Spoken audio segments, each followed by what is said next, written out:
Para iniciar nuestro proyecto seguimos la metodología de Garritz, quien sostiene que el primer paso fundamental es identificar y plantear preguntas que puedan responderse mediante la indagación.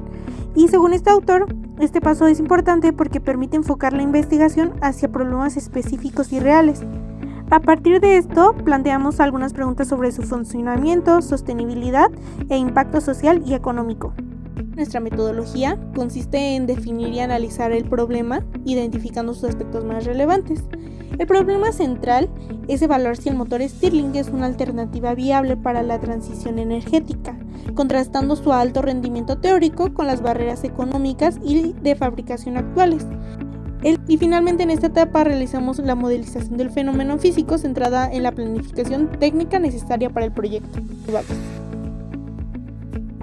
El tercer paso de nuestra metodología consiste en reunir información bibliográfica que sirva de sustento para nuestra investigación. Primero definimos qué es un motor. Un motor es un sistema que transforma energía en trabajo mecánico, permitiéndonos ver cómo el potencial energético se convierte en movimiento real.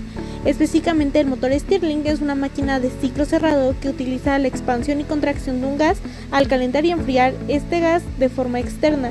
Movemos los pistones de manera silenciosa, lo que permite funcionar con cualquier fuente de calor, especialmente con energía renovable. Hay tres maneras de configurar un motor Stirling: alfa, beta y gamma. En la alfa es el diseño de mayor potencia relativa, pero también es el que exige más técnicamente. Consta de dos pistones de potencia en cilindros independientes. Un cilindro es el caliente y el otro es el frío. El gas se mueve entre ambos a través del regenerador que almacena el calor. Al no tener un desplazador sino dos pistones que realizan trabajo, su densidad de potencia es muy alta. En la configuración beta es el diseño original de Robert Stirling y destaca por su compacidad. Utiliza un solo cilindro donde coexisten el pistón de potencia y el pistón desplazador. Ambos se mueven en el mismo eje. El desplazador mueve el gas entre las zonas fría y caliente, mientras el pistón de potencia extrae el trabajo. Este diseño elimina problemas de espacio y reduce las pérdidas de presión al tener un volumen muerto mínimo. Y en la configuración gamma es la variante más común para aprender a construir modelos de prueba. Es similar al beta, pero el desplazador y el pistón de potencia están en cilindros separados. El cilindro del desplazador es mucho más grande y se encarga de mover el gas hacia la fuente de calor, mientras que un cilindro pequeño contiene el pistón que genera el movimiento. El volumen permanece constante, pero la temperatura y la presión bajan. El gas se desplaza de la zona caliente a la zona fría a través del regenerador, el cual permite que el gas ceda su calor, enfriándose antes de llegar al cilindro frío. 3. Compresión isotérmica. La temperatura se mantiene constante mientras que el volumen disminuye. Ahora que el gas está en la zona fría, se comprime y permite que el pistón vuelva a la zona caliente, pasando de nuevo por el regenerador. 4. Calentamiento isocórico. El volumen permanece constante, mientras que la temperatura y la presión aumentan. El gas comprimido vuelve a la zona caliente, recogiendo el calor que había dejado en la fase 2. De esta manera, el sistema está listo para repetir el ciclo. La manera en que se lleva a cabo el ciclo Stirling se puede explicar en los siguientes 4 pasos a través de este simulado. 1. Expansión isotérmica. La temperatura se mantiene constante mientras que el volumen aumenta. El gas de trabajo se encuentra en la zona caliente del motor. Este aumenta su presión y se expande, empujando el pistón hacia arriba. 2. Enfriamiento. Calor y trabajo explican el movimiento. La ecuación del calor isocórico representa el momento en el que el regenerador transfiere energía al gas sin que se expanda aún, preparando la fuerza del motor. La fórmula del trabajo isotérmico, que incluye el logaritmo natural de la relación de volúmenes, es la más importante, pues según Martini, es aquí donde el gas se expande y produce el giro del volante que vemos físicamente. Y finalmente la importancia de la matemática culmina en la eficiencia térmica, que esta relación nos demuestra el rendimiento que depende estrictamente de la diferencia de temperatura. Para lograr comprender el motor Stirling debemos observar su fundamento matemático, que es el que dicta su eficiencia y potencia. Primero, la ecuación del estado de los gases ideales Es vital porque describe el estado del gas dentro del motor. Nos dice que si aumentamos la temperatura manteniendo el volumen, la presión debe subir obligatoriamente, que es lo que empuja el pistón. Durante el ciclo, las fórmulas ventajas de este tipo de motor está la alta eficiencia teórica, el sistema flexible y sostenible, el funcionamiento silencioso y estable, la seguridad y durabilidad mecánica, la eficiencia significativa, el recurso pedagógico privilegiado para ilustrar principios de la termodinámica. Y entre las limitaciones está el costo elevado, la respuesta lenta a cambios de carga, la complejidad del regenerador y la escasa infraestructura industrial.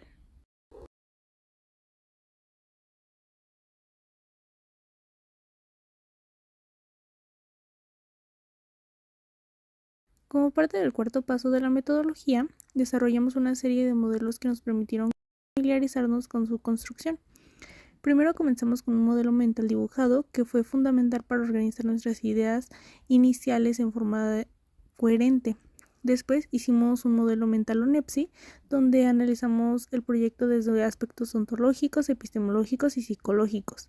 Posteriormente realizamos un modelo descriptivo que nos permitió identificar con precisión cada parte del motor y fue la base para seleccionar los materiales adecuados.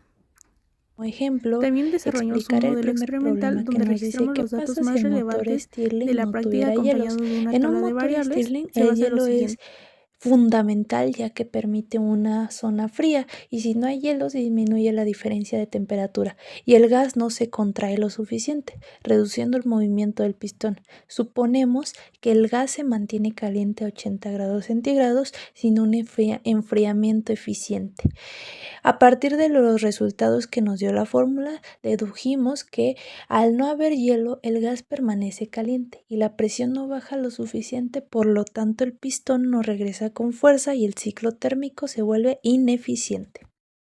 Finalmente, complementamos este proceso con un simulador en GeoGebra para visualizar el ciclo termodinámico y llenamos una bitácora detallada que documentaba paso a paso la fabricación de cada componente. En este trabajo estamos reflexionando sobre la educación en México a lo largo de la historia, reconociendo cómo los avances científicos y tecnológicos han acompañado su desarrollo, desde los conocimientos prehispánicos en astronomía, medicina, también pasando por la minería y la ingeniería en la época colonial, hasta la creación también de instituciones como lo son la Escuela Nacional Preparatoria, la UNAM, el IPN. La ciencia y la tecnología se han ido integrando progresivamente al sistema educativo y analizamos la importancia de la educación para comprender y aplicar la ciencia utilizando el motor Stirling como un ejemplo de una tecnología con valor educativo. Y finalmente reflexionamos también sobre los retos actuales en la educación en México, como el acceso equitativo al conocimiento y el uso de tecnología para atender estas problemáticas, así como también la democratización de la ciencia. Diseñar y conducir la investigación, según Garris, fue el proceso de pasar de la simple observación al conocimiento. Logramos reflexionar sobre el movimiento del pistón, generar hipótesis sobre el calor y la velocidad y postular causas como el sellado defectuoso. Finalmente, el último paso consiste en comunicar los hechos y procedimientos científicos. Como señala Garritz, la ciencia escolar es un proceso de construcción colectiva. Los materiales que necesitaremos para hacer nuestro motor son bicarbonato de sodio, 2 latas de 355 mililitros, una lata grande de verduras, pinzas o tijeras, lija, cola loca, tubo de PVC, flexómetro o regla, fibra de metal, globos del número 14, alambres, disco de película, cinta de aislar, una vela y aluminio. Primero, lijaremos el tubo de PVC sobre una superficie curva. Esta puede ser la misma lata para que encaje perfectamente con su forma y sea más fácil pegarlo. Mediremos 9 centímetros a partir de la base de una de las latas y cortaremos por la mitad. Con mucho cuidado cortaremos el borde superior de la lata, para así retirar la tapa por completo y dejar el cilindro abierto. Ahora trabajaremos en nuestra segunda lata. Lijaremos la parte superior de la lata, tal y como se muestra aquí, la parte donde se encuentra la boquilla. Esto será necesario para pasos más adelante. Ahora regresaremos a trabajar en nuestra primer lata. Vamos a pegar el tubo de PVC en esta. Aplicaremos un poco de cola loca en el tubo justo en el borde y la pegaremos en la parte inferior de nuestra lata. presionando unos segundos para que nos quede bien firme, justo en la parte que se muestra aquí. Ahora reforzaremos nuestro tubo. Vamos a poner un poco de bicarbonato en toda la orilla de la unión y luego dejaremos caer cola loca. Esto creará una especie de soldadura plástica que evitará cualquier fuga de aire. Ahora cortarás con mucho cuidado la sección de la boquilla de nuestra segunda lata, la que ya habíamos lijado anteriormente. Sigue la línea que te mostramos aquí. Reserva esta pieza junto con el disco que anteriormente habías obtenido. Ahora realizaremos nuestro pistón. Primero tendrás que hacer un orificio justo en el centro de ambas tapas. Esto será para atravesar un alambre. Dobla las dos chapas de las tapas hacia adentro, haciendo que queden juntas. Ahora con un alambre o nuestra mezcla de cola loca y bicarbonato las pegaremos. Presiona muy bien para que peguen bien.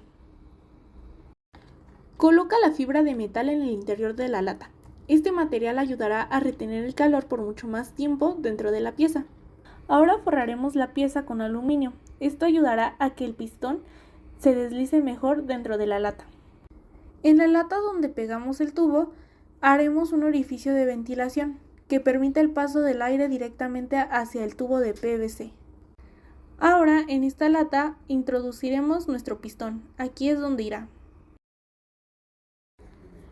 En la segunda lata realizarás una perforación pequeña justo en el centro de la base. Este orificio nos servirá como guía para el paso del pistón. En esta misma lata cortarás una pequeña abertura, una pequeña ventana.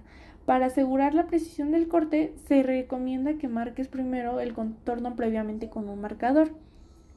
Tendrá que quedar algo así.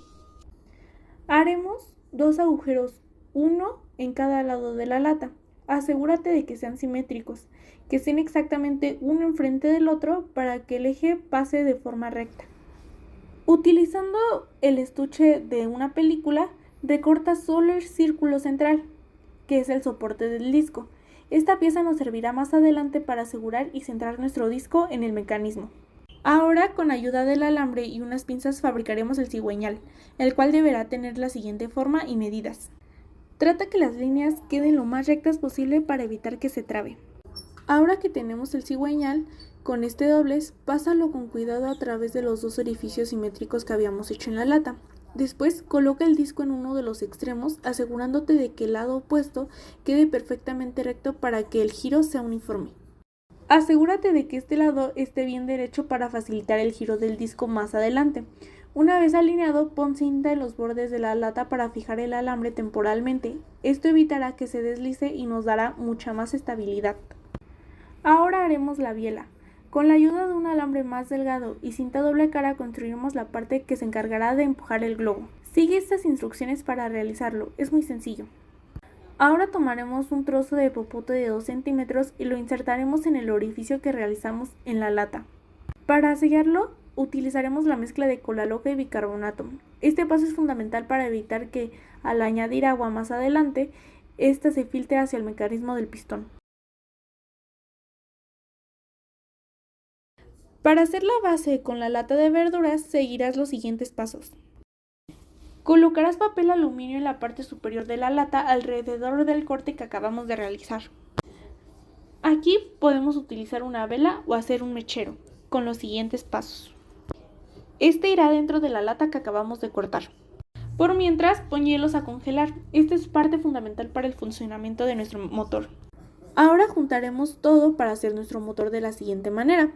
No vamos a pegar las latas de forma permanente, ya que necesitaremos acceso al pistón para revisarlo. En su lugar usaremos cinta en la unión. Esto servirá como un sello para que no se escape el aire, pero nos permitirá también separar las piezas cuando sea necesario. Recuerda que tiene que ir colocado el pistón dentro de la lata inferior, haciendo que el alambre salga. Este a su vez lo juntaremos con otro alambre, el cual estará amarrado en el cigüeñal de la siguiente manera. Ahora usaremos nuestro globo. Recuerda que tiene que ser del número 14. Este lo colocaremos en el tubo de PVC y justo en el centro pegaremos la biela que hicimos antes y luego la engancharemos al cigüeñal de alambre. Ahora que ya tenemos listo nuestro motor, haremos que funcione. Para esto primero encenderemos nuestro mechero y lo colocaremos dentro de la lata. Coloca hielo en la parte superior. Esto es fundamental para crear un choque térmico entre el calor del mechero y el frío del hielo, lo que generará la presión necesaria para el movimiento. Y listo, solo espera unos momentos para que alcance la temperatura necesaria. En cuanto haya suficiente calor, el motor comenzará a funcionar. Felicidades por terminar tu motor.